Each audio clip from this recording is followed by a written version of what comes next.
fans. Jacob Bartley here for Comic Hero Talk as always, and I'm here to talk about two comics today, but they're both Wonder Woman. One is Steve Trevor Special for Wonder Woman.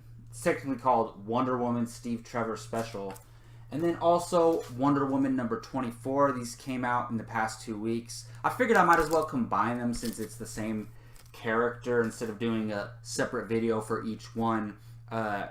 Without question, Wonder Woman is one of my favorite superheroes. She's in my top 3 or 4 favorite superheroes ever, whether we're talking comics or movies or whatever you're going to talk about. Just Wonder Woman, the character in general. And I'm really digging this Rebirth run. I've learned so much about Wonder Woman through this Rebirth run, and these continue that. So the Wonder Woman Steve Trevor Special came out 2 weeks ago, and it's pretty cool because I really like Steve Trevor in the comics. I love Steve Trevor in the Wonder Woman movie played by Chris Pine. So once this was coming out, I was like, I have to pick it up.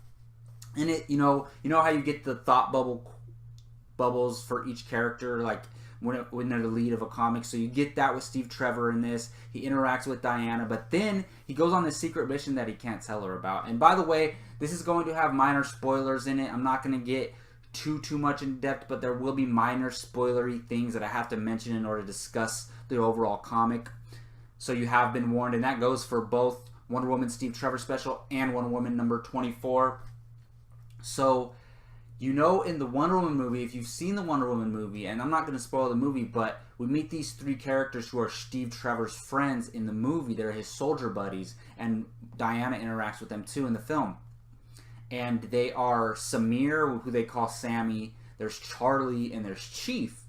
They're all 3 in this comic, and I didn't know that, so I started reading it, and I'm like, oh, that's so cool. Like, I forget what they call themselves, but they're like this special group that works for Argus.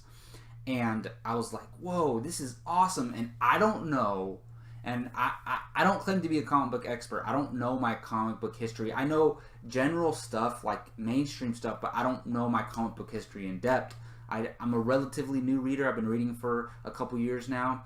But so I don't know if Charlie, Samir, and Chief are part of Wonder Woman lore or Steve Trevor lore in the comics history. They might be, but I think it's so cool that whether these characters are new in the comics or they've been in the comics history, that they're both in the movie world and in the comic book world. And as far as the way the characters are, they kind of stuck to the same freaking roots that they are in these comics and in the movie. And I thought that was so cool. And it was just really cool to get into Steve Trevor's mentality and how he views Diana and how he processes all the information that's going on. I thought that was done really well in this Steve Trevor special, and I just love seeing those characters again interacting with Steve Trevor because they were such a surprise in the film, like that little group that they team up with. And I was really surprised and happy to get to experience a situation with those characters again. And overall, I thought the Wonder Woman Steve Trevor special was really cool. It's not a must grab, but if you like Steve Trevor and those characters in the Wonder Woman film, then I definitely recommend picking up the Wonder Woman Steve Trevor special. Now, moving on to Wonder Woman Rebirth issue number 24. Now, the Wonder Woman Rebirth issues have been, every other issue is a different story. So one follows the current modern day and one tells of her origin story. So you have this one, God Watch, which I believe is the modern day one. It gets a little bit confusing, I will admit. But, so you got Cheetah in here. You got Ida Candy, which I believe is the character in Wonder Woman, the Steve Trevor's secretary. I think that's Ida Candy. And she's way different in this comic and in the movie. She's like a military mind in this comic. And she still works for the military in the movie, but she's not comedic like she is in the film, in the comics, if that is the same character. I might be getting that completely wrong, and I sound like an idiot. But regardless from that, I just think that's cool, similar to the way the characters from Steve Trevor's crew are in the movie and the comics. If that character's in the movie and the comics, I think that's cool. But what I love about this comic is the conflict between Cheetah and Wonder Woman, because Cheetah is her friend Barbara Ann, and you have Cheetah losing her mind, going crazy. She's embracing the Cheetah part, and the cheetah part of her wants to stay cheetah, so she's trying to kill this doctor who's the only doctor who can supposedly turn her back into Barbara Ann. So the cheetah, of course, is trying to kill her, and Wonder Woman is trying to stop her. And Wonder Woman's kind of having this conflict with Cheetah and with, I believe her name is Dr. Cal. It's spelled C-A-L-E. I don't know if how it's pronounced. But she's having these conflicts with two antagonists, if you will, and they're separate relationships. And I just thought that was cool how she has to deal with both of them at the same time. And obviously she doesn't want to kill Cheetah, she wants to save her.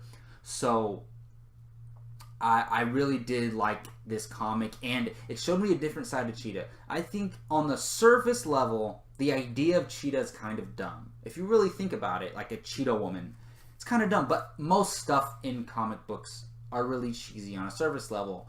But when you get the fact that they're friends, that she's struggling with dual identities of Barbara Ann and Cheetah, and then in this comic book, and I haven't seen this in the Rebirth as much until now, but you get this real horror element with Cheetah. And it started getting me thinking about, they could do Cheetah in a live action film if it's handled correctly. They could do it. I know it's going to be weird seeing like a Catwoman, not Catwoman, the Batman villain, but a cheetah woman on screen. It's going to be weird at first, but they could really handle it well if they establish the relationship between Barbara Ann and Wonder Woman, and then you have her become Cheetah. I think that would be so cool on a big screen. And I didn't come up with this. I heard this from somebody online first. I forget who it was, so this is not my original idea, but it's something that I really, really want to happen. I want Charlize Theron to play Barbara Ann, aka Cheetah, in a live-action Wonder Woman sequel. How awesome would that be? If you do Cheetah with justice, if you do her right, with Charlize Theron playing her, with Patty Jenkins back directing, who directed Charlize Theron to an Oscar with Monster a long time ago, wow, that would be amazing. And this comic, Wonder Woman Rebirth number 24, brought that to my attention, that yes, if you do like a scary type Cheetah that can physically take on Wonder Woman, that would be awesome. Alright, well that's going to do it for my thoughts on the Wonder Woman Steve Trevor special and Wonder Woman Rebirth issue number 24. Thank you all for listening. Let me know in the comment section what you thought of these issues, if you like them, and if you think Cheetah can be done right on the big screen. Also, subscribe to Comic Hero Talk if you like superheroes, if you like superhero movies, comic books, superhero TV shows, everything, Power Rangers, Star Wars. I talk all that awesome stuff, so stay tuned. Again, I am Jacob Bartley. Thank you for watching this video. Until next time, I'll see you later.